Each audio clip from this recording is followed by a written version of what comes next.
Washington football. Woo!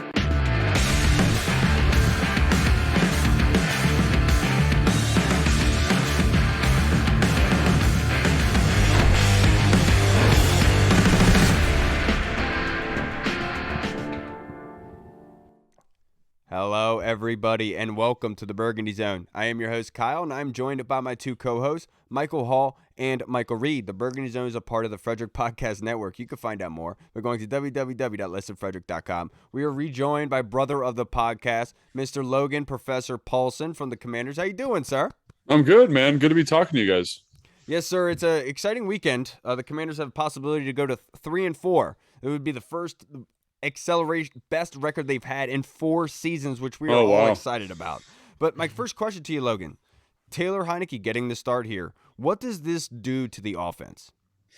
It's interesting. I think Taylor Heinicke, because of his familiarity with the offense, I think is going to be advantageous. I think, when you look at him in training camp, when you look at him in the offseason, that experience with what they're doing, I think is really nice. He understands kind of the rhythms and timings, how concepts are designed to beat certain coverages.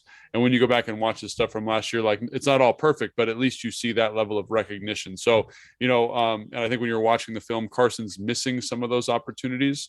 And I think that is something that, again, might kind of jumpstart this offense just from a quarterback consistency standpoint. I think you lose some of those big splash plays.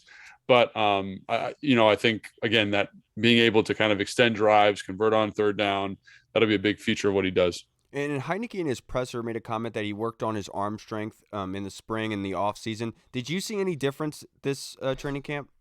Yeah, I mean, I think arm strength in general is kind of a subjective thing.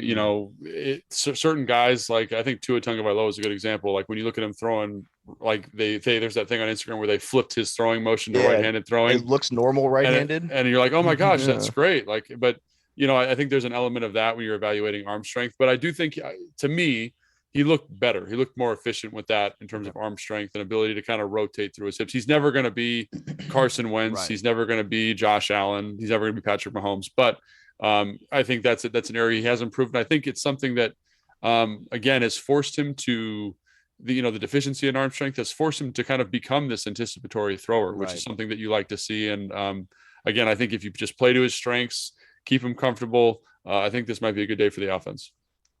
Yeah, and I want to flip to the other side of the ball really quick because I think the defense has kind of been playing pretty well over the past couple of weeks. They've gotten better as the seasons went along, and especially that defensive line.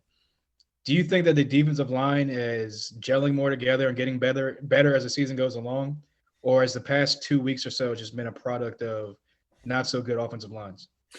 I mean, I think it's probably a combination of both. I think that group, even against Dallas's offensive line, I thought they did a great job. I think Allen has just been playing at a very high level and been playing good, consistent football. I think Payne is starting to match that. I think you're seeing flashes from Montez Sweat, usually, against lesser tackles or guys that have some deficiency at tackle. But I do think he shows up every week. F.A. Obata has been a really nice add in pass rushing situations, rushing from the 3 technique, rushing from outside. James Smith-Williams has been very consistent on first and second down, but has gotten some production as a pass rusher. So I think you're just getting kind of unexpected contributions from maybe some depth pieces. I think the addition of a guy like John Ridgeway has been a big deal for this group because it's allowed Payne and Allen to kind of move to a 3 technique, play the outside shoulder of the guard a little bit more consistently, just take some reps off in terms of that grinding nose guard spot. So I think that's been, again, good. So all of those factors are kind of converging together to get more production, specifically out of those interior guys. But I also think the edge guys, the rotational guys, Casey Toohill also has been playing at a high level. So those guys deserve a ton of credit for that. And so, yeah, I think they're playing better. They've played bad groups, but I also think that's a good group of guys, good group of 8 football players there, and they're all complementing each other very well. Yeah. What are your thoughts on the war in Ukraine? That's a tough one, bud. So you did a breakdown on this, and by the way, excellent on your Instagram. But Cam Curl has been kind of the lone bright spot on this in the secondary. What is something that he does well, and what has he really been improved on from past years that you see out of him? Yeah, so I think to say Cam Curl's the lone bright spot, I think is probably a little bit harsh because I think Benjamin St. Juste has also done an excellent job. I should have said safeties outside of one game for Wake Forest. Yeah, but Forrest has been relatively consistent in his role. I mean, he's a young guy. Those things are, you're expecting, right? Kind Love of young men. Yeah. But I think Cam is just a guy who plays with great eye discipline, and the eye discipline then translates to his feet. He's never kind of panicked or rushed. He's always very deliberate with what he's looking at and very deliberate in his purpose in getting to the football. And I think you love that. And I think in this defense, you need to have that. And the more you watch him, you're just like, he's not doing anything kind of otherworldly. I mean, I talked about a couple plays that he was excellent in on Instagram, but he just is so consistent with his eyes, with his feet, getting himself in good position. And obviously he makes great plays, defeating blocks, breaking up passes, all those different things. But it starts, you can tell he's very comfortable with what Jack Del Rio wants from him. And he's just been able to build off of that. And it's very cool to see. Yeah, and now looking at Green Bay, last week I thought the screen game later on in that game was a big weakness. The Bears were able to pick up some first downs based on the screens. And looking at Aaron Rodgers in this offense, what can Washington do to be able to limit Aaron Rodgers as much as possible to allow them to be able to compete in the game? Yeah, so I think this group in Green Bay is not the traditional group that you'd expect, right? I think everyone kind of thinks of Green Bay as throwing the ball all over the yard. They've not been that. They're a run-first football team. A.J. Dillon, Aaron Jones, they helm this offense, and as they go, the offense goes, because they use those running backs to set up play action. I think the play action pass, independent of the running game, is excellent, and they can call it any way they want. But that's been who they want to be. They have kind of a small group of new players, new skill position players, and that's been tough for Aaron Rodgers to kind of fall in line with them. So this offense is struggling at the moment.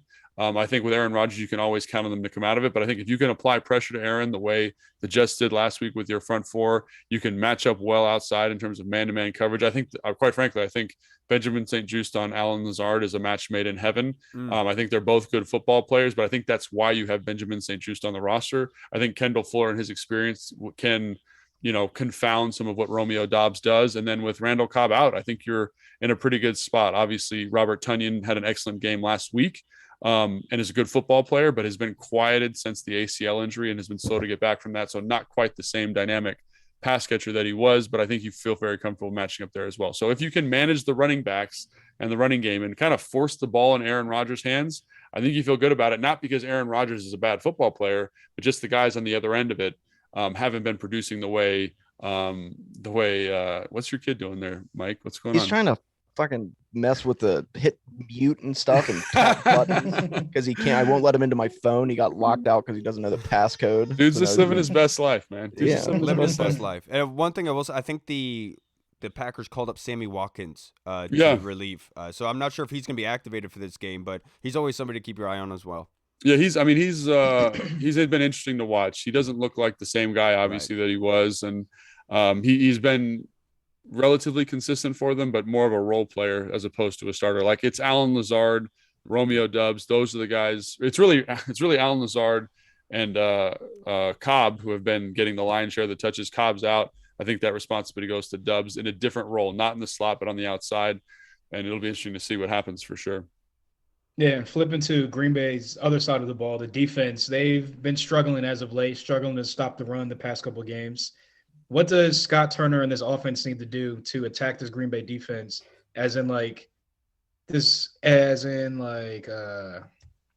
Washington will win on offense because of X. Right. Okay. There's two questions there. So first off, let me just say this. I'm really glad you brought up the rushing attack because I think it's really important that fans understand that this defense is very good against the run. They have given up big plays on specialty game plan runs. So you look at the New York Giants game, they have a 76-yard run to Saquon Barkley on a wildcat formation, right? Something that they obviously hadn't prepped for. They in the Jets game, there's 3 big plays on reverses, right? To the back, to the other back, right? To Breece Hall is one of them, the other guy, Carter. And then to the little Bezios, or whatever the guy's name is, the little receiver, number 10. Berrios. So again, Berrios, thank you. So outside of those 4 plays, they're very stringent against conventional running stuff. Okay. Their front is very good. Kenny Clark's been playing really well. Rashad Gary is a beast of a football player. I love watching him play. Preston Smith, obviously. And then they've got some nice rotational pieces. Their backup nose guard was very productive against the New York Jets, just in terms of being able to dominate dominate centers and things like that. So again, that front, Campbell, the linebacker, led the NFL in tackles last year. Like they are, or second in the NFL in tackles, excuse me. They're a good football team up front. It's just about, can you kind of find ways to take advantage of their aggressiveness and their lack of discipline with a guy like Quay Walker, the first round pick out of Georgia for them. So that's my thought on that. And in terms of Scott Turner's approach, to me, it's about, again, hopefully they'll be able to find some consistency in the pass game that they haven't had the past couple of weeks because of Heineke's ability to find throws and create some stuff in terms of buying time versus pressure. Who knows if that happens, right? But I do think that that's the thing. If they can sustain drives, find some consistency in the passing game, I think that opens up the running game. I think that makes the defense plays better. I think you score more points, right? So to me, that's the thing. That's the big X factor. Not so much about running the football. They're going to try to do that, but to me, it's more in line with what Heineke does and what Scott does to support Heineke. And I think what you mean, Logan, by this, because right now the Green Bay defense is 27th in rushing yards on the season. So what you're saying is it's not based on them just being bad against the run. It's their specialty runs that they have given up all this yardage on. Correct. And I think those are the things that, like, unless you watch the film, you don't get to see that, right? Because you're like, man, this is here's an outside zone, here's a tight zone, here's a power, here's a counter. Those are kind of special. Those are normal runs, and they are physical up front. It's the specialty kind of eye candy over here, hand this off here, because you're kind of taking advantage of their aggressiveness that puts them in a bad spot. So I would expect to see Scott Turner, one of the runs that Breece Hall had was the same run that Gibson had 2 years ago against the Cowboys, where it was a long run kind of on an underneath handoff. It ended up being a big play. That's obviously in the game plan. They ran that a ton last year. I'd expect to see that called. Just how do they get to it? How do they formation it to kind of hide it? Because I think, again, you have explosive playmakers at the running back position here. Find ways to get them those specialty runs, those specialty touches. Curtis Samuel is another great guy to get those touches to, and you can take advantage of it for sure. You've got a beautiful mind, Logan. So one other person, I asked you about a player last time, but I'm interested in your thoughts on how Jamin Davis has been playing. I know during the offseason and last season, we know people were crapping on him, for lack of a better word. But it seems like he's kind of silenced some of those people. What have you seen from Jamin Davis? I think Jamin's been playing well. I think you see him playing more confident. I think you see that first round athleticism. Obviously there's mistakes here and there in terms of fits and leverages. And I was a mistake, so who cares? And Ron's been very vocal about those issues in the media. And I think that's right, because I think he's responded well. I think the Bears game was probably again, it's funny to watch him because he makes these tremendous splash plays, but he also kind of makes like, why'd you do that kind of plays. But right. Cole was the same way last week. I think, it's funny. You mentioned that the defense has been playing well. I think the game they played statistically the best against Chicago in terms of score was probably their worst game. So that's fresh in everybody's mind. But Jamin has been playing at a high level, I would say. He's done a good job matching up, learning, growing. And I think he's going to be, by the end of the year, we're saying, man, like, these two linebackers are pretty good. My man, when we interviewed you early on in the season, you talked about it's great that Jamin had one game, but you need consistency, and I'm glad that has been developing to your point. And now, Logan, to wrap this up, only a couple more questions for you. I know you got to get out of here. The keys for Washington right now, they're 26th in the league on third down offensively. How do they get back? Do you think that they can change this against Green Bay? Well, I think it goes back to kind of the Taylor Heineke thing we were talking about earlier, because when you look at Carson, I think that game against Philly really unnerved him. I don't think he was kind of the same afterwards. And when looking at the offense, there's times where he's working through his progression way too fast. He's not giving the concept versus the coverage time to marinate and time to develop. And I think that's something that is, been hurting the offense. So I think getting Heineke in here and letting him kind of calm it down, work his progressions, again, that understanding that he's had, because he's been with Scott, or in versions of Scott's offense, in Minnesota, Carolina, here, right? So obviously a lot of experience here. I think that is it's going to be huge in terms of just, this is the concept, this is the coverage. I know where the football has to go in this look, and it's going to be extremely advantageous. So I think that, to me, is what I'm expecting. Real quick, I only have two more for you, but Arch Deluxe in one of the Twitter spaces earlier brought up a good point of saying how the Green Bay defense is number one against the pass right now, but he noted that their schedule has been relatively easy with quarterbacks. Do you feel like that is an area that is overhyped? That's a good question. I don't think so. I think they do I think so. Any defensive statistic is overhyped, in my opinion. Okay. So what I mean by that is it's really hard to play defense in the NFL, but they play defense well enough to be problematic. Does that make sense? Yeah. Yeah. Right. So they statistically, I don't care what it says. I look at how they match concepts. I look at how they understand their coverages, and they do a good job with that stuff. So it's going to be hard to throw the football. But in this Joe Barry defense, they basically play cover 3. They rush 5 rushers when they're in base defense. Like, that's who they want to be. When it's 3rd and long, they run a little bit more quarters. That's very easy to run the football against, but it's also, again, you have your quarters beaters, you have your cover 3 beaters. When you can identify what the defense is and who they want to be and how to take advantage of that with the route concept, it puts you in a really good spot. So, I think this defense is good. I don't care what it says statistically, because, like, to my eye, they're doing a good job. But I think that you can take advantage of some stuff they do, because they are relatively simple, like compared to, stuff that the New York Giants are doing, or that Baltimore does, or that the Lions are doing at the moment, right? A little bit more distilled down, but they don't have to be overly complicated, because, like I said, their defensive line is pretty dang good. Yeah, I know you don't like to do predictions, but just want to ask your opinion. Do you think that they can get it done this weekend? Do I think they could get it done this weekend? I think they can get it done every weekend. Any given Sunday, baby. Just about. So I will say, this. I think to a lot of people, this felt like a non-winnable football game, but with how the Green Bay Packers are playing at the moment, I think it is much more winnable than I ever would have thought. Okay. Like, they are not playing well offensively. They're playing good on defense, and I think they're running into a little bit of the same problem that the Commanders are having, where the defense is playing well, but the offense has been playing so poorly they just can't sustain that level of effort and focus throughout a game. So if the Commanders offense can stress them a little bit, I think there's a good opportunity here. And I think if they want to play a good game in all 3 phases, so I think you look at the Jets, right? They blocked the punt. They took advantage of that situation, right? All those things are important. And then, like, hitting on some of those game plan runs. Like, if you see them call a reverse or a game plan run and it gets stuffed early, just know that's one of the opportunities they have to kind of get themselves in the game. They call it play action play early and it doesn't hit, takes a sack. Those are the game-changing plays that they need to hit on, that they've been missing on. So I think, again, when I'm watching the game, I'm going to definitely keep an eye out for that in the first quarter, first drive, first series, all that kind of stuff. And hopefully they can sustain something, keep the defense off the field, let them be fresh, because I definitely think this is a beatable Green Bay offense, because Aaron Rodgers is not playing like Aaron Rodgers. And there's a myriad of reasons for that, but I think that gives you a fighting chance. My man, appreciate you, Logan. Probably I know you because he's smoking so much ayahuasca. That's your guy. I thought you were hanging out with him when he did that. He said, "Oh, me and Mike Reed." Yeah, no. Well, I was his shaman. But right. I don't know how to That's shaman. right. Yeah, so I just ended up freaking him out the whole time. It was just like, what is going on? I was like, why does your girlfriend Danica Patrick have such bow legs? That's a weird thing to ask. Logan, I can't thank you enough for joining us once again, brother, and giving us some great insight into this football team. Hope you have a great weekend, brother. I'm sure you're going to alumni weekend at FedEx Field, so I hope you have a good weekend, sir. Be safe. All right, take it easy, guys. Thanks, Logan. Appreciate it, man. Bye, Logan. Good luck with the OnlyFans.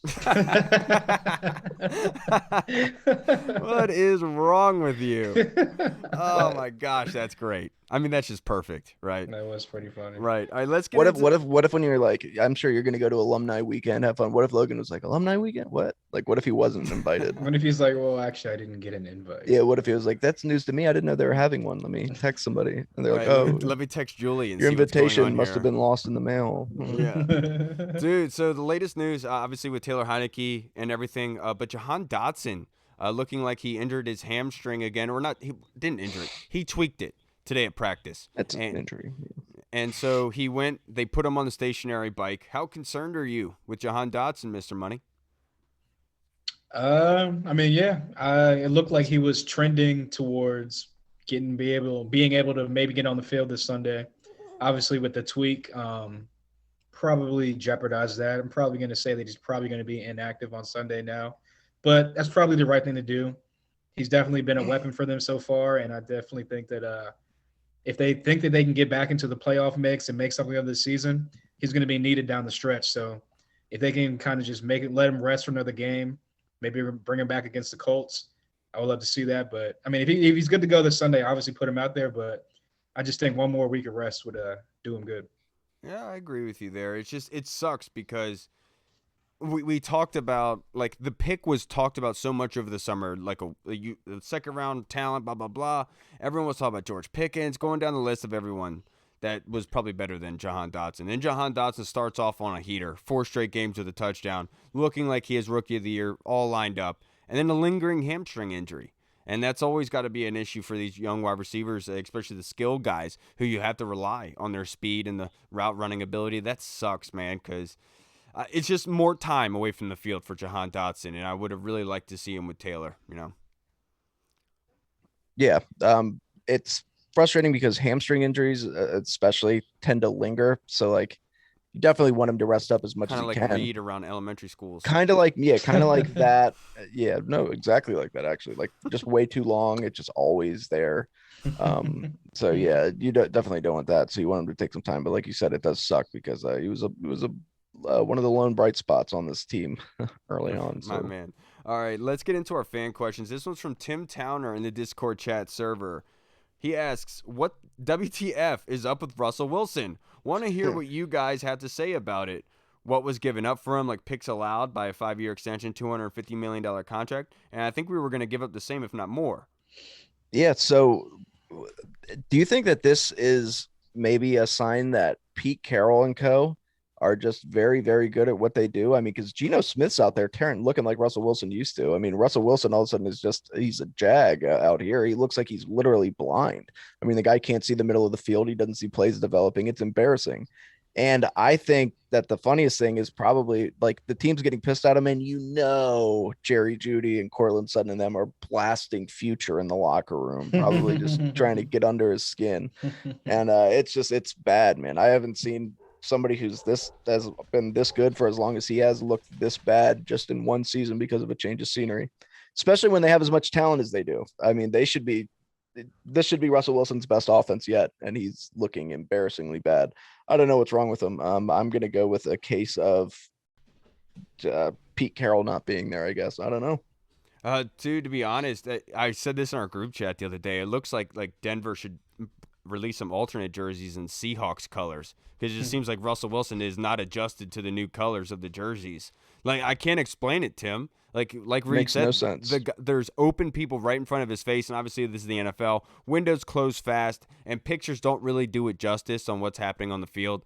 That being said, though, before the season, I felt I was not worried about this offense. I felt like this offense was going to be up and running because Cortland Sutton and Jerry Jeudy kind of replicate what he had in Seattle with Tyler Lockett and DK Metcalf, and then a strong running game with Chris Carson usually in Seattle and Marshawn Lynch. So I thought Russell was going to be perfectly fine. But like you said, it almost does seem like Pete Carroll and them are the quarterback whisperers, and nobody's giving him the credit for it because he should be flourishing in this Denver offense. Geno Smith's playing amazing. So it's either Pete Carroll and company are quarterback geniuses, or Nathaniel Hackett is a bonehead. Like, it's one or the other. He is a hack. Like, the Hackett, that's probably why he got that last name. You know what I'm saying? Daniel can't hack it. Right? There you go. Yeah. There you go. No, I do think it's a mix of, like, I think the offensive line has been below average to average, if best. Russell Wilson's definitely not seeing the field. I guess too many Subway commercials. I don't know what's going on. But if anyone's seen those, they're just so cringe. It's like, I was about to say, is there a quarterback in recent memory that's been more cringe than Russell Wilson? Dude, it has Broncos to be a country. bit. It has to be a bit. And then the whole Mr. whatever the hell it was. I showed that to Katie. Mr. Unlimited. Yeah, Mr. Unlimited. How cringe is that? I showed it to Katie, and she asked me to turn it off. She's like, she's like, I'm getting secondhand embarrassment. Please turn it off. Yeah, it's that bad. It's horrible. Yeah, he's literally a cornball. Anyway, go ahead. I think that I think Hackett will probably get blown out this season. They'll probably consult Russell, like, hey, who do you like out there? Who do you want to be your head coach? Who do you want to run the offense and, like, incorporate what you want to do? So I think this year is probably a wash for them, and I think next year they'll probably bounce back with a new coach, new offense, and see how it goes. But like you said, as of right now, I am just thanking the football gods that we did not make a move for Russell Wilson. That would have cost so much. The Broncos are like a mirror image of us, where the defense is kind of doing their thing, kind of bending but not breaking, and then the offense is not really helping them out, and then the floodgates open. So Yeah, we saved ourselves a lot of money in draft picks on that Russell Wilson deal, it seems like. Yeah, and he basically what his question in general is like, what are the biggest surprises around the NFL so far? And I do think that I don't want to say the Bills because it was kind of expected the Bills were going to come in, but it's kind of insane how dominant they've been, and it kind of puts into perspective like how crazy of a game that was for Miami to win that. Against Buffalo, because for a while, so I was like, the Bills are Thanos at this point. But one of the biggest surprises is the Giants being 5-1. Nobody gave them a chance whatsoever, and including myself. I thought they were putrid, but obviously way better than I gave them credit for. Right. The Jets have a winning record too right now, don't they? Yeah. Yeah. I mean, that I didn't see that either. I mean, but all those New York teams right now. Joe Flacco. Yeah, Joe Flacco. He's top 10. Remember that? Joe Flacco's elite. Baltimore fans are fucking stupid. Sorry.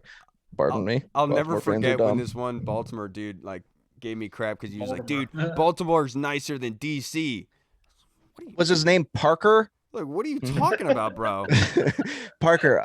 Parker, I thought that you were doing a bit when you became a Baltimore fan. I didn't know that was a thing. And I'm sorry because I laughed on his Facebook. He posted a thing about like, man, I'm so happy that we signed Deshaun Jackson. I put like a laughing emoji. And then like an hour later, he was like, tagged me in it. He was like, Mike Reed, yeah, it's funny. Mike Reed, yeah, so hilarious. And I was like, oh, you're serious. I'm sorry. I thought this whole thing was a bit. I didn't know people could just change teams like that. I'm sorry. Shout out to you though, Parker. Love you. I didn't know if it was like an experiment he was doing. I don't know. Hey man, I wish I could get away from this franchise if I'm being honest. The transition. That's all. You're right. There's been many I can't Sundays. blame him for that, man. Many Sundays and many Mondays wondering why did I have to be born in DC? Yeah, it sucks. It sucks. Now let's go to our next question. This is from Mr. Big Tony Shivers. Who on defense has to have a big game to stand a chance in beating the Packers, Hall? I would say it's got to be Daron Payne. I think that he can take advantage of that interior of the Green Bay Packers like Quentin Williams did last week. Had a field day out there. The whole defensive line for the Jets kind of really had a field day, but I just think that the interior is kind of their Achilles heel if they have a deficiency on offense. It's definitely the guard position. So Daron Payne can definitely just continue his mean streak, and you know what I'm saying, fucker? I'm watching you. I'm watching you, Montez Sweat. Watching you. Montez is gonna need to have a big game there, fucker.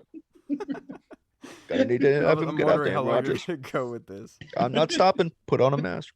Oh my god. To be honest, man, I think it's going to be Cam Curl, and the reason why I say that, Tony, is because we heard Logan talk about their running attack. It's going to be the point of emphasis, right? And Cam Curl being the plug, being able to come up and fill run gaps and in rushing lanes, I think it's going to be pivotal to being able to limit this offense for Green Bay and giving this offense a chance to score points, without a doubt. So for me, it's Cameron Curl.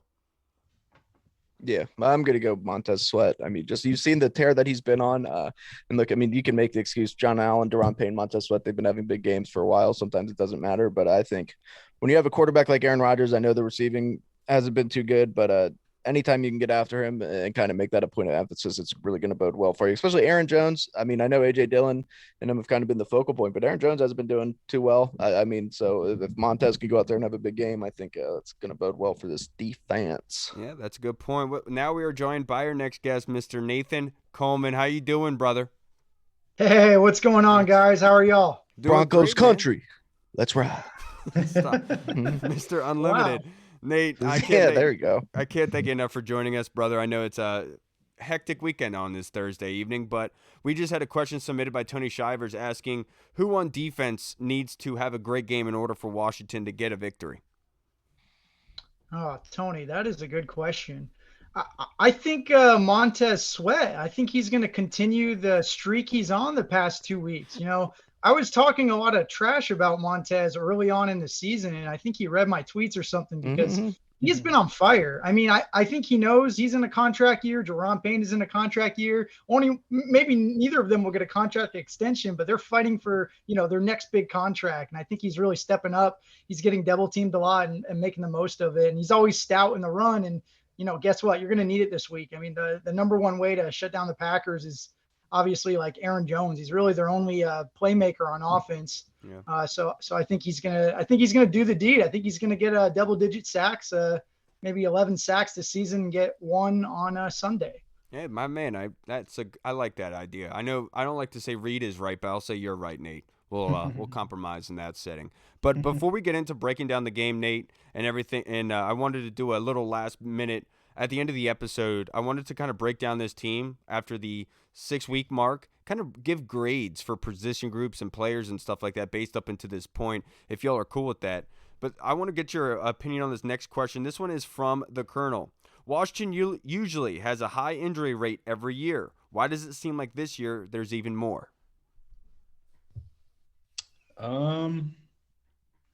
a good question. I mean, some teams they catch the injury bug every year, and it kind of just can kind of just spreads throughout the team. And as soon as one guy goes down, another guy comes back, and it kind of seems like that. But I mean, that's kind of the name of the game. It's a game of attrition, and who can last the longest and kind of make it to the end. Usually, the best teams have the luckiest health-wise for their team. So, hopefully, it's still kind of early in the season, so hopefully the bug will kind of pass, and we'll get guys back and they'll stay healthy. But honestly, it doesn't really seem like it because Jahan Dotson went down again today. But yeah, I just think it's just the injury bug and kind of the luck of the team. It's all good. I want Nate to answer that first because he's our guest, but it's cool. It's cool. And you were excited. I get it. What do you think, Nate? No, I totally agree with what you just said there, because like attrition is the name of the game, but to expound on that, it's depth. I mean, the teams with the deepest rosters always seem to be in the playoff hunt. And the team I think of with the best depth, I hate to say it, is the Eagles. So it's always that next man up mentality. But listen, like it's so true for this team. If you look at offensive line, for example, if you look at the continuity rankings, which basically looks at how long have these guys played together, we're like last in the league. Like we never get that continuity. And like, I know a few of you guys have played football before, like you need those guys to get used to each other and play together so you can like get in a rhythm. Last season, they got in that rhythm, even though they were shuffling through guys. So I think depth is huge. Injuries are random, like there's this whole like injury. Like I know there's this like myth with FedEx Field where it's very dangerous to players, but like if you really look at the numbers, like injuries they're so random. The only thing we know is the more you get injured, the more likely you are to get injured again. But I mean, I think we've been pretty fortunate outside of offensive line and just, Chase Young coming back. But other than that, we have most of our starters. It's just they're not performing that well. Yeah, I do think there has something to do with the conditioning and training. I'm sure I'm certain there's something to it. And I'm sure they have the analytics and data to be able to support it. I know Rivera has talked about before, they have a system in place where they have the data supplied based on when injuries are most likely to occur and everything like that. But it just seems like a lot of the injuries is like bad luck.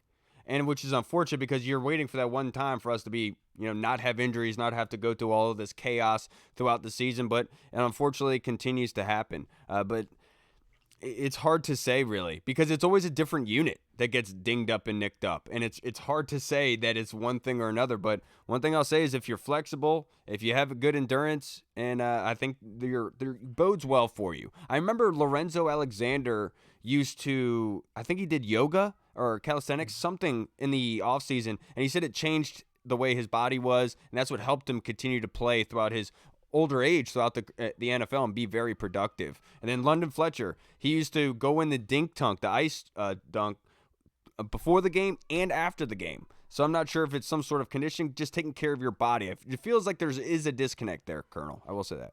Yeah, I mean every body is different. You know what I'm saying? So, but it's tough. Last year, I thought that too. I was like, well, once we just get over this hump of the injuries, it's going to be fine when we're on that winning streak. And then all of a sudden we got hit by that COVID and that took a terrible turn. So anything can happen. But yeah, we have been fairly fortunate, I think. I mean, outside of the Jahan injury and the O-line, I mean, it's just, we've been fairly healthy. So we got to be thankful for that. And hopefully we can't forget that William Jackson back injury. Yeah. From carrying the whole team, right? Yeah, doing such a good job. Absolutely. The next question from the Colonel, Nate. Our Green Bay's defense is facing a backup quarterback. ESPN is saying this might be the best defensive fantasy matchup of the week. Is Green Bay's defense really that great? Yes, Taylor is a backup now, but he started 15 games last season. Yeah, I mean, with fantasy and defense, like I'm always just looking for games with either really high like totals, because like I want interceptions for touchdowns. I want turnovers basically. So the more plays, the better. The more points, the better. But well, I started Washington's defense last week. I was brave, man. I started them against the Bears. So did I. You can go against quarterbacks that are going to get sacked a lot, because quarterbacks, it's not the sacks that matter. The more sacks you get, the more likely they are to like fumble the ball. So that's the reason I target them. But no, I mean, Green Bay, like they're not the same Green Bay of old. They don't have any playmakers. We talk about this. Like Christian Watson isn't playing. He's hurt. Romeo Doubs is like at the bottom of the NFL and like getting separation and getting open. Rodgers doesn't trust him yet. He's a young rookie receiver. Randall Cobb is out. Alan Lazard is probably the guy who's going to give Fuller fits, because like Fuller, he's always in position, but he always like can't make the play. You've seen that a lot this year. And something that Lazard does well is he adjusts to the ball. He can make those acrobatic catches, kind of like Brandon Lloyd a little bit. And Rodgers loves to throw those like, back shoulder fades and stuff like that. And Lazard is really good at coming up with those. So that'll be something I'm interested to watch. But I mean, they're 5 or 6 point favorites playing on the road. So yeah, that's not great for Washington. And I would love to see that home field advantage come back someday. Yeah, I can understand, Colonel, why ESPN would say that this is going to be the most defensive points of team in the week, because they usually get their defensive predictions wrong. If you play ESPN Fantasy, you start their top guy, the top one available, and it blows up in your face. That's why Hall has 3 defenses on his fantasy team right now. I don't understand it, but that's probably why he does it. So, but I will say that it's understandable in a sense, because Taylor Heinicke turned the football over a lot last season, threw for 15 interceptions. So looking at it from ESPN's point of view, this is a banged up offensive line. They've been giving up a bunch of sacks, 31st in the league in sacks allowed. And so you're imagining, this is going to be going par. Rashawn Gary, Preston Smith being able to sit back, being able to pick off balls, being able to get out to Taylor Heinicke. But there is context to it, to your point, about Taylor being here last season. And I loved how Taylor brought up the red zone deficiency last season. I feel like that needs to be a point of emphasis in this game, because the one thing you can't do against Aaron Rodgers is just kick field goals. The dude's going to score points one way or another. But honestly, I understand why ESPN does it. All right, it makes sense. It's just, as fans and people who watch this team and know that there's something else going on there, and that's where you go bet money on it, because you have the inside scoop. Yeah, I mean, every week there's these games that you look at and you want to target a certain defense, and I understand it. I mean, Taylor Heinicke, he was interception prone last year. I mean, he had his games where he just wasn't that good, and he's the backup quarterback. So I get it. Green Bay is number 1 against the pass right now. Granted, they haven't played too many good quarterbacks, but let's not act like Taylor Heinicke's one of those elite level quarterbacks anyway. So I completely understand, and they're going to get after him, and I see why. But yeah, like you said, on paper, I honestly think Taylor Heinicke's probably going to give us a better chance to win this game than Wentz would. So I get why they would say it, but it's probably not true. At least I tell myself that. Before we break down this Green Bay game, Reed, I'm not sure if you were here, but I talked to Nate. I know we had discussed in the past about doing a segment where we're going to break down. We're calling it Out on the Town, because one of our fans, Tim Towner, gave us the idea of doing basically a report card, after 6 weeks, being able to say, at these positions, how are you grading these positions, if you guys are down for that. Okay, no. So let's go. I want to start on offense. Let's obviously start with quarterback, and we'll do one offense, then defense, and we'll switch back and forth. So Nate, I want to get your opinion. What would be your grade right now after 6 weeks for the quarterbacks? Yeah, probably like a C-. I mean, Carson Wentz is one of those guys where like he has a high ceiling but such a low floor, and if he's not protected and he's playing hero ball, he just like he doesn't fit what everyone wants to do. Like I feel like a lot of the fan base, they want to play ball control offense, they want to run the ball a bunch, play good defense, and then have a game manager who makes good decisions. Well, that doesn't fit Carson at all. Carson, right. That's what the Colts tried to do with him last year, and they made a huge mistake doing that. Right. Carson needs to be unleashed and protected. That's like the best way to play him. You got to just embrace the variance and hope you can reach that ceiling. And that's what you saw in the Jaguars game. Yep. If you can't get that and you're getting pressure in his face, he doesn't recognize pressure. He doesn't recognize it pre-snap, and he doesn't recognize it post-snap, and he doesn't know where to go with the ball. He doesn't understand hot reads. He doesn't understand sliding protection. And when the starting center went down, I think that really hurt him. I think he doesn't know like what to do to make adjustments in game. But it's not all on him, I will say. But yeah, C-. Nate, where have you been for the past 2 weeks? My goodness, that was awesome. Good job. Very well said. I totally agree with you. I give the quarterback room a C.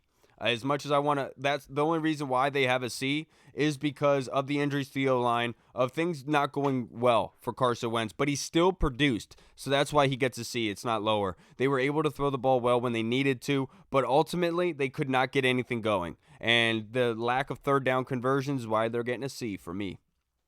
Yeah, I completely agree. I mean, he's had his moments. I mean, for 2 quarters against Jacksonville, he was fantastic. He also played well a little bit since then, but there's too many ups and downs. But you're right. There's too many different variants for you to just put the whole thing on Carson. But yeah, that's kind of what Carson is at this point in his career. He's, like you said, high ceiling, very, very low floor. I'm talking like under the basement level floor. So it kind of is what it is. I'd say C minus. All right, now Reed, start us off for the secondary on defense. At the moment, defensively, they are 25th against the run and 15th in passing yards. Yeah, and look, a lot of this is going to be based off of expectations, I think, because I think during the training camp, we heard about how well they were communicating, how awesome they played. We had huge expectations for Kendall Fuller as well as William Jackson. Benjamin St. Juste has been very good. Cam Curl's been very good. I think that we found a good player in Derek Forrest. I don't know. He's not going to be a star level player, but he's going to be solid. Bobby McCain has not looked good. And I'm just going to go based off of the disappointment, man. I'm going to go with a C as well. Just there's so many games where they give up so many passing yards, so many big plays. I'm going to go C minus with the secondary, and that's the only reason they're getting a C minus is because of Cam Curl, if I'm being completely honest, because he boosts that up from an F. So yeah, based on they're so disappointing, man. They're like me to my family, just like you have so much expectations for them, and they just don't fill it, and you just can't help but be ashamed of them. I'm more than just a DJ dad. Hall, do you want to go? Yeah, I'm gonna give him a C minus as well. There's the video. No way. It's the video, not the audio, though. So you're good. Yeah, I can still hear you guys. Yeah. All right, Go keep ahead. going. Oh yeah. So I'm gonna give him a C minus. Like Reed said, just based off like William Jackson alone, it like takes the whole just grade as a whole, just sinks the curve, So, I mean, Cam Curl's been a bright spot. I know Bobby McCain gets like killed a lot, but I know a lot of people that watch the All 22 say that he's actually not as bad as people think. It's just when they do give up explosive plays, obviously Bobby McCain is a deep free safety, right? Yeah, he's the one getting like mossed or getting beat deep. So, yeah, just overall, obviously, like you said earlier, Kendall Fuller is in position, just can never really seem to make the play on the ball. So, I would go C minus with the chance to improve along the season because I think they have, as of late, playing a little bit better. But that's also because the Bears don't really have anybody else on the offense. So. I'll give them a B minus. This is a passing league. Teams are going to throw the ball on you. It's going to happen. Given with what they've had, I think they've done well. Benjamin St. Juste has stepped up. Cam Curl's a #1 rated safety by Pro Football Focus in the NFL right now. I think they deserve a B minus. I think Derek Forrest coming alive, helping them out early in the season and still to this day, I think is a huge help to this secondary. And I know that they don't get enough love because they do give up a lot of some big plays that ruin their chances, but they do play really good games. Just they can't play a complete one yet, and that's the unfortunate part. So for me, it's a B minus. What do you think, Nate? Yeah, probably going to give them a D. I mean, Good they're luck. making No, you're Jared right. Goff had 4 touchdowns against them. Cooper Rush looked good against them. Look at the amount of 50-yard completions they've allowed. Right. They've allowed 11 touchdowns to quarterbacks in their past 5 games and like 1 interception. I know that's like not a give all stat, but they're not making plays on the ball. Like, yeah, St. Juste has been great. Obviously like Curl's been great, but like there's more than those guys. There's other guys we got to talk about here. Like William Jackson, his phantom back injury. I mean, he's been a colossal bust. He just doesn't fit the scheme. And I guarantee you what's going to happen is he's going to leave. He's going to get cut or traded. And then we're going to see him on some other team and he's going to be good again. Well. Yep. That's going to like, remember He's Xavier Rhodes? Yeah, exactly. Remember Xavier Rhodes when he got cut and he went somewhere else and he was really good. I feel like that's going to happen. I mean, He's look gonna at Preston go. Smith. Yeah, he's gonna go to a team like the Lions who need a corner who play a lot of man coverage, and he's gonna excel and he's gonna be fantastic, and it's gonna be like cool, great, thanks guys. Absolutely. Now Nate, start us off. Offensive line. Yeah. So okay. So you got to like think about it a little bit. The Jags game, they played really well. They didn't run block well. They've been bad at run blocking all year, but the Jags game, they played well. And the Bears game, they played well. Okay. But like overall, I got to give them like a C minus. I mean, they've dealt with a lot of injuries, but one thing you got to think about is they don't have a lot of like talent on the offensive line. There's not a lot of draft capital. There's not that much dollars wrapped up in their offensive line. Right. They have basically Sam Cosmi is the only guy that they've like, you know, and I guess Charles Leno now, but like they don't have a lot of money. Yeah. And it's like they don't have a lot of money wrapped up in these guys. Like you look at some of these other teams, like even the Giants, you look at the Eagles, like the Cowboys, they have so much money invested in their bookend tackles, and they have premium like dollars or draft picks invested in them, and it's paid dividends. So yeah, the offensive line, I mean, it's got to be a C minus. They've been awful at run blocking all year. Last year they were first in the NFL in run block win rate, and I think they're like 28th this year. So no wonder like Gibson looks terrible, Robinson looks bad. I mean, McKissick, it's not all their fault. You know, they're not getting any push. Yeah, absolutely agree with you. I go with a C minus here. Even though the injuries, they had the excuse for it.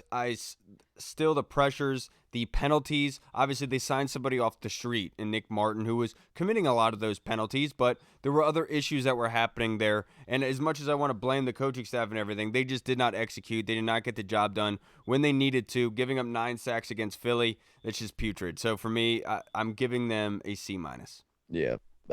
Right there with you. I mean, like you said, against Jacksonville, they looked very good. And then the Detroit game happened, and it's all been downhill from there. They just haven't been able to do anything. And look, can you put some of that on Carson? For sure. 100% you can. But at the same time, it's just like once Chase Roullier went down, it was all downhill from there. I didn't realize how important he was. Maybe he's not, but that seems to be a common thread. But like even Sam Cosmi, like when he was so good last year, he was playing very well. This year, you see him get beat a lot. And it's one of those things where now he might end up, ultimately, his future is probably going to end up being a guard.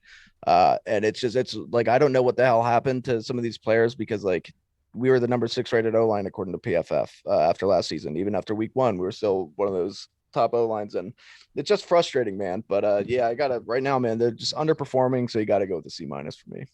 I agree with you. Now, yeah. oh my bad, I completely forgot about Hall.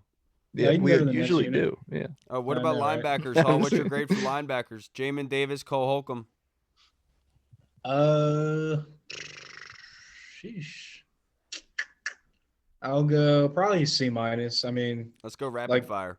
Yeah, we talked about Jameis. He's had his flash plays. He's gotten better as the season's went along. 3 sacks. Cole Holcomb. I think they finally like kind of just honed in on what he does best and kind of just focused on that. But Cole Holcomb started the season off pretty rough.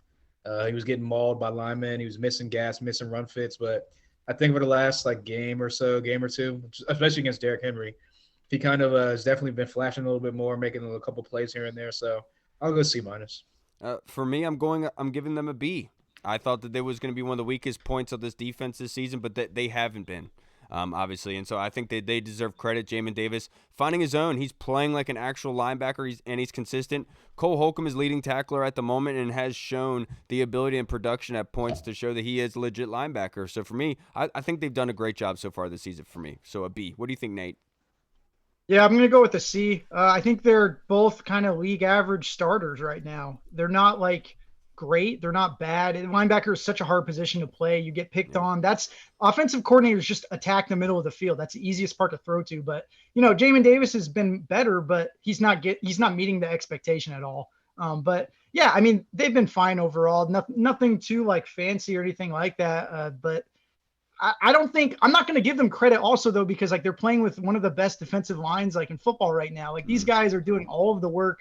Like Payne and Allen are playing on every single snap and getting pressure and getting all these run stops. I mean, they make it easier for them. So I'm not going to give them a pass for that. Yeah. I was gonna go B minus, but I think now, yeah, I mean, you're right. After the defensive line thing, I'm gonna go with a C plus. I'm gonna say Jamin. If it was week one, he had me sweating, man, because I remember saying on here that the linebackers, Jamin Davis would not be the weak point of this defense, and that I guaranteed it. And I said I'd give out my social security number if he was, and so far they haven't been. So, but after week one, I thought they were. But the main reason for that, Jamin has looked better compared to last year. Still not where you want him to be, but Cole Holcomb, he hasn't. I thought he was going to come in here and dominate, and I was really high on Cole. He's starting to play a lot better, but he's not where he should be yet. But he still has time. But I'm going to go C plus. All right, let's go very rapid fire. 1-word answers. Wide receiver, Nate. Let's go with like a C. We have good wide receivers. Don't get me wrong, but like they're not producing like great wide receivers right now. And I know a lot of that's like on other things. It's play. I feel like the offense should be focused on like getting them the ball. Like the best part of your offense right now is your three like wide receivers. That's it. That's all you really have to like tip your hat on. So I feel like I would build the offense around getting them the ball in slants, crossers, curls. We don't see any of that. So I got to give them a C, but like talent wise, they're probably an A. That's a good point. For me, probably a C plus. The Curtis Samuel drops. They've had some issues getting down the field, and I need to see more out of that wide receiver group. They are very, very talented, but they're going to need to play a great game this weekend. So for me, a C. Hall, one word answer. Sorry, I didn't even listen to myself. Yeah, so Yeah, I'll go B minus just because, like you said, I'm not going to put it all on the receivers. They aren't separating as much as you would like, but Carson's also was missing a lot of passes that were there to be had. So That's true. And you know what? Only reason I'm going B minus is because we had a De'Ami Brown sighting, and I thought he was donezo. yeah. Yeah, I'm good. I'm gonna go C plus. They're talented as hell. Jahan is produced. Other than that, they haven't gotten Terry involved at all. Curtis Samuel's had some drops, but he's still been effective, especially the Jags game comes to mind. So I'm gonna go C plus with the ability they could pick this up, man, and turn it around completely and have an A if they play to their potential. Yeah, D-line gets an A from me. Yeah, same. Yeah, across the board, it's going to be an A. Running backs or anything to So running back's interesting. I'm gonna go with a C plus strictly because of their receiving. They're starting to turn it on, but their receiving, JD McKissick and Antonio Gibson have been very good. They're both among the top 10 in the NFL in terms of running backs and receptions and receiving yards. So that part's been good. But other than that, there's different variables, like you said, situations, O-line, but it's you can't really give a running backs that high of a grade if they're not really producing running. So like it's all connected because of the offensive line as well. So for me, it's a C. Nate. Yeah, it's a C. I'd like to see more. Like the problem is like Robinson is really one dimensional, and then McKissick is really one dimensional. The guy who has a little bit of everything is Gibson, but like he just creates nothing. He creates nothing with the ball. Like there's no yards after contact. There's no vision. I'm so disappointed in that guy. Like I would trade him to the Rams or like freaking the Ravens or something if you could. Jesus. All right, that's actually a pretty good idea. But yeah, I was going to go D, but I'm going to factor in the offensive line not really being up to par and like really run blocking like they should. So yeah, I just think that like you said, overall they should be producing at a way higher level, especially Gibson. And you would think after week one, you kind of saw him like trending up. And then it just seems like ever since week one, he's kind of just been back to like beginning of the year Gibson from last year. So yeah, I'll go C minus only because of the offensive line. Yep. Now let's move on to breaking down this game this weekend, fellas. Aaron Rodgers and company are coming to town. So Nate, why don't you start us off with your prediction for this game? What do you think is going to happen? And one player that I know we talked about on defense, but overall, one player that has to have a great game in order for Washington to win. Yeah, I think they're going to use the same blueprint that you've seen the Jets and the Giants use, where like, don't let our quarterback pass the ball too much. Like keep the ball out of the hands for a quarterback. Like Zach Wilson had 10 completions the last game. So I think you're going to see a lot of like rushing attempts on early downs. The problem with that is like you want to run the ball as much as you can, but only when you're good at it. If you're running the ball and getting 2.5 yards per carry the entire game, like what is the point? So I think that's going to be the big, like, can you get big chunk gains and convert on third down? And that's something Heineke has kind of struggled with, but yeah, big player to watch though.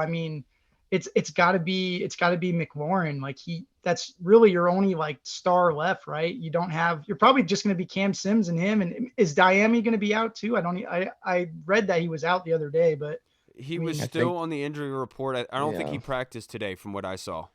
Yeah. So if he's not practicing today, it's probably like a game time decision or something. But so really it's just McLaurin and they're going to bracket him. It's going to be tough for him.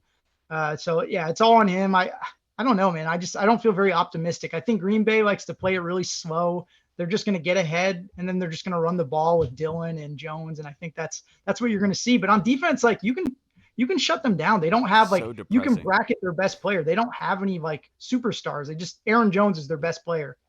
Yeah, you're absolutely right, dude. I do agree with you in that breath. And for me, I think if Cole Turner has a great game, I think this team is in a position to win. And the reason I say that is because Logan Thomas is out, most likely. And then John Bates is possibly out as well. So it looks like Cole Turner will possibly be getting the start. And so if that's the case, if he's able to link up with Taylor Heineke, have that big target that he can rely on, almost like he had with Logan Thomas last season, I think that this team is in a great position to win this football game. The more points you put up, the better chances that you have. Green Bay's offense is struggling at the moment, but like anybody will tell you, Washington is the get-right game, which I don't really believe. But look, it can happen, and I think Washington will win this game. I'm 20-17. 20-17, Cole Turner MVP. Wow. I'm gonna go. I think it has to be Taylor Heineke that has to have a obviously that's like out. No, it's a low bearing fruit, but not because of just because it's a quarterback. I think that he has to be efficient on third down because his team has been so bad on third down in the past couple of games. Okay. I think he has to get his legs involved and be able to produce 20 to 30 yards on the ground for us. Probably going to be on a crucial third down as well. That'll help move the chain. So I'll go Taylor Heineke, not because of what he's doing in the passing game, but for what he can do with his legs and kind of move the chains on third downs. And also that's going to help if he's running around a lot, it's going to tire out the defensive line, kind of slow down the pass rush, which will help out the offensive line as well. So I'll go with him. Unfortunately, I do want to pick Washington. I think they're going to cover. It's 4.5. I think they're going to lose, but they'll cover the spread. But thank you for biting the bullet for us. Yeah, but see, look, my heart says that they can win this game, but my brain is telling me Green Bay's not going to lose 3 games in a row. So that's fair. I'll go Green Bay 22, Washington 20. Yeah, I think the third downs was perfect by you. I think the third down, they're 26th in the league at this moment on third down. They have to be able to fix that against Aaron Rodgers and company. If you keep giving Aaron chances to score points, he's going to. Yeah.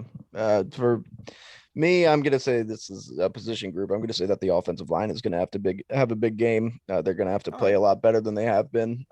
Because if they can get it together, they can give Taylor a little bit of time just to get the ball out fast, just to distribute the ball. The one thing about Taylor is I feel like almost with Carson Wentz, it was almost like Scott Turner wanted to dial up these deep plays. He wanted to pick up big chunks of yard because Carson had the arm. Taylor, if you don't believe that he has the arm, then you just need to get the ball out of his hands fast, which is what we should have been doing anyway. So get the ball out of Taylor Heineke's hands. You got to feed these running backs and kind of get them going, and that can really help. But that being said, as much as I want to, I'm trying to keep in mind every season how I feel on Mondays, the day after games, and because by the time Tuesday, Wednesday rolls around, I forget all about it, and I'm like, it's on to the next game. Yeah, we're gonna win, and we're not.